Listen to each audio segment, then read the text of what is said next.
Greetings, and welcome once again to JC Pilcher's Age of Orn on vlog.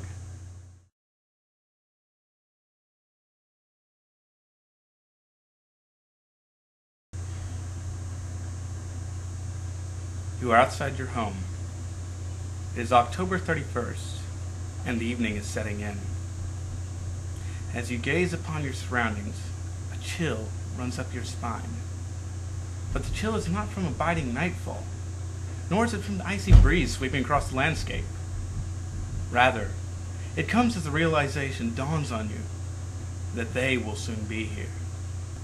You gasp at the realization and rush inside your home, where the rest of your family is already gathered. Everyone huddles together and waits in silence. The air in the room is so thick that you feel as if you would have more luck swimming through it, as opposed to walking. You wish to converse in order to lighten the mood, but you know that everybody is listening intently, hoping and longing for the silence to continue. Then you hear it. A most terrifying and dreadful sound. One so horrific that once again a chill plays the xylophone along the discs of your backbone. You strain to listen, hoping that you had made a mistake in hearing, but the sound continues. It is the subtle clip-clop of visitors coming down the way. "No," your brother cries, "not them!" But he is quickly silenced by the patriarch of your family. You wait in silence as the sound of feet come ever closer to your door. You peek out the window, but you see nothing. Just as you prepare to duck back inside, you catch an orange glimmer. You stare hard at the glow as it takes the shape of a sinister grin. Your fears are confirmed, as this is a telltale sign of who is coming.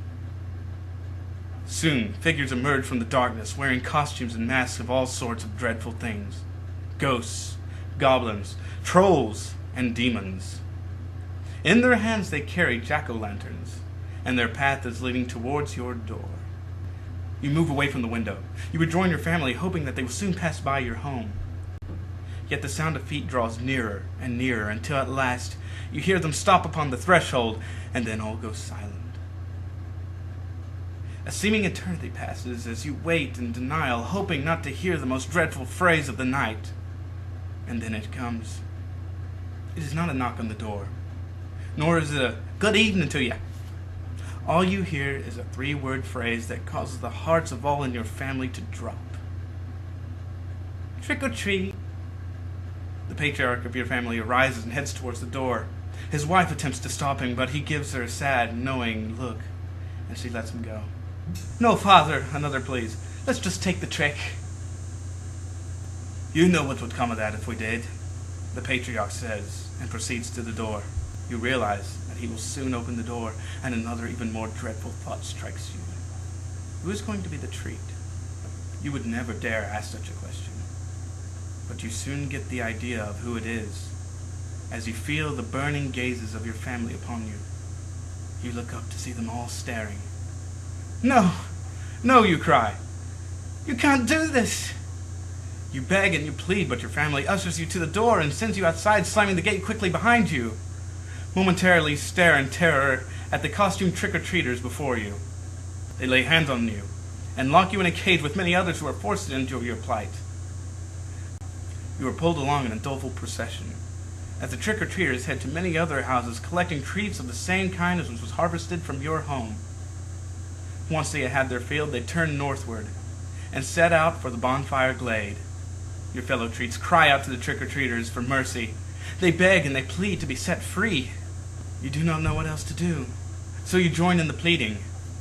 But the demonic masks of the trick-or-treaters show no sign of remorse, and they pull you into the dreaded clearing.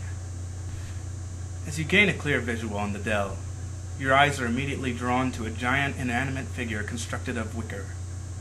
As your gaze is fixated on the wicker man, you hear a sudden piercing scream.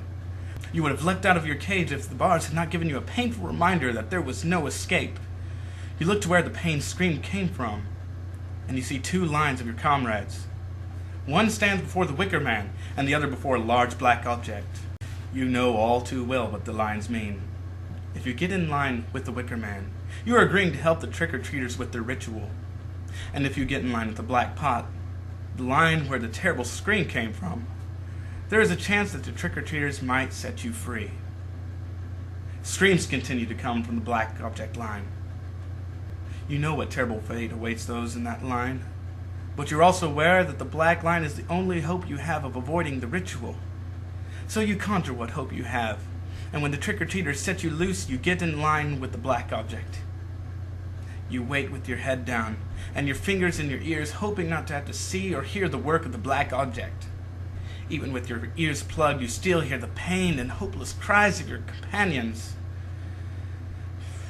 The wait seems to last for an eternity, until you realize at last it is your turn.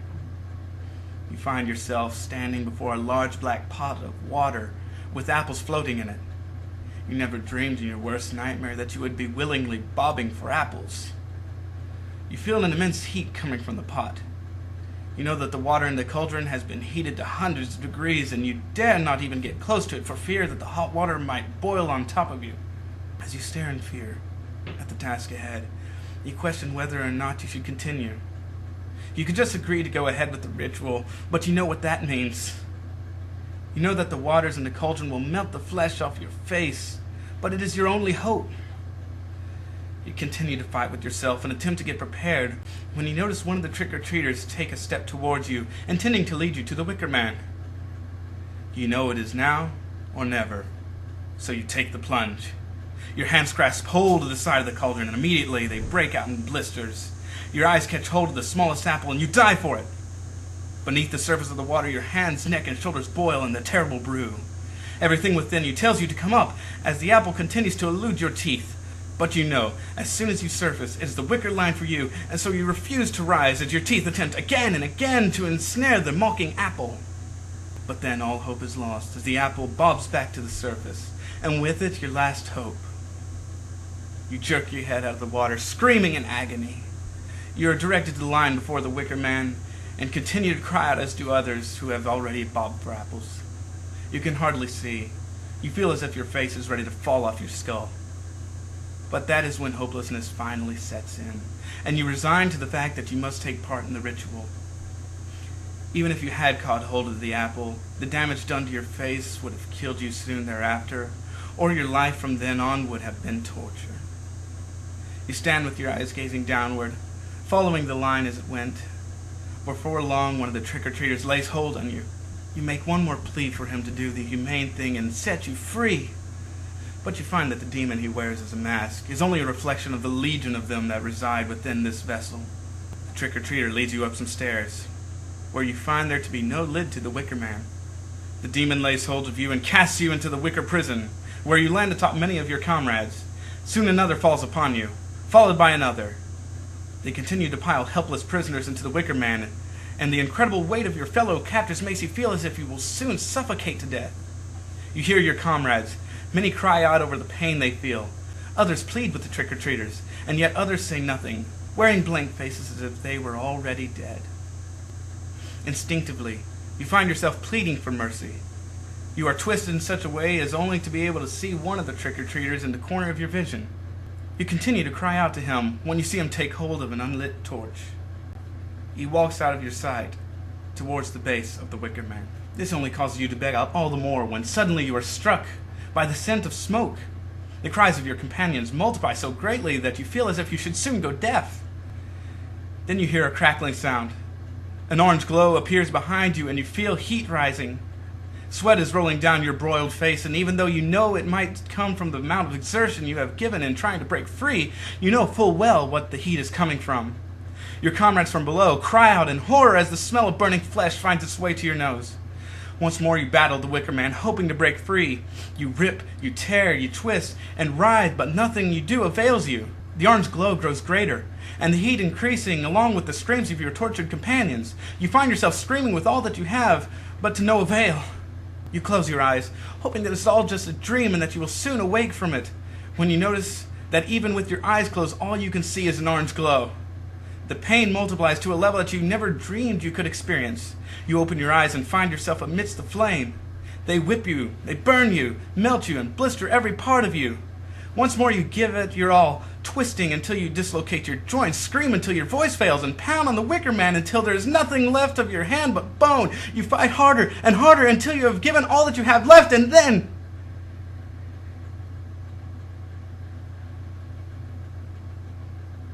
November 1st. All that remains of the wicker man and his prisoners is a pile of ash and a tragic memory. Your family gathers to mourn your passing. In this life, they know there will be no justice for you. They will forever remember what befell you that night, and sadly they know there is nothing that they can do to prevent it from happening to others. The only relief they find on this dark day is that they know it will be a whole year before the trick-or-treaters come again. The most unholy day has passed.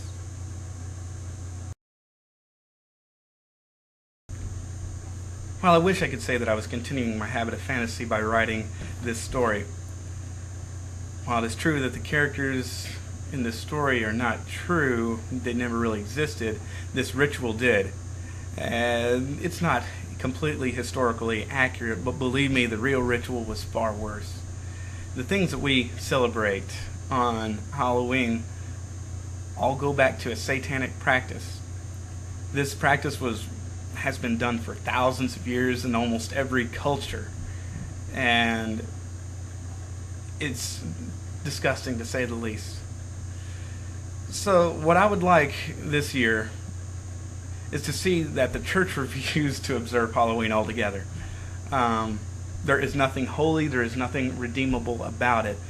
I heard one fellow say you just can't take a satanic practice and paint a new coat of paint on it and expect it to be holy all of a sudden. It doesn't work that way. Just to kind of put it in perspective, I think we would all take offense if on 9/11 a bunch of people, for the sake of fun, built models of the Twin Towers and threw planes through it. I know I would be offended by it, and I think most anybody would be, especially the families of those who died in those towers. So why is it all right? Why is it wrong in that situation to have fun at the expense of people who died, but it is all right on Halloween to make light of countless thousands who have been murdered throughout the years? And I would say that it still continues today, not on as broad of a scale as it was back in those days, but it's still done today. Many, many thousands of children will be murdered this night and sacrificed to Satan himself. Why should the church be involved in that? So in closing, I would like to say that I'm not necessarily advocating hiding our heads in the sand this Halloween. After all, we do need to remember that this is the day that the Lord has made, and we will rejoice and be glad in it. Sure, the devil wants to hijack this day, but you know what? God created it, and let's use it for Him. Let's more or less rub it in the devil's face and let him know that while he would like to claim this day for himself, it is not. It belongs to God. And let's honor and glorify God by our actions this Halloween. Let's use this as an opportunity. It's a great opportunity to share the gospel with people. I mean, while the trick-or-treaters may not be coming for your souls this year, they'll just be coming for your candy. That's a great opportunity. Yeah, hand out the kids some candy and drop a few tracts in their bucket as well. Use this somehow as an opportunity to share Christ with the lost world. But please, I beg you, don't let your kids go out and trick-or-treat. Don't dress up. You can dress up on any day of the year. Let's not do it in a context with the Druids and Satanist high priests did it. Let's have fun on some other day. Let's let this day be a day of learning and a day of reaching out to the lost.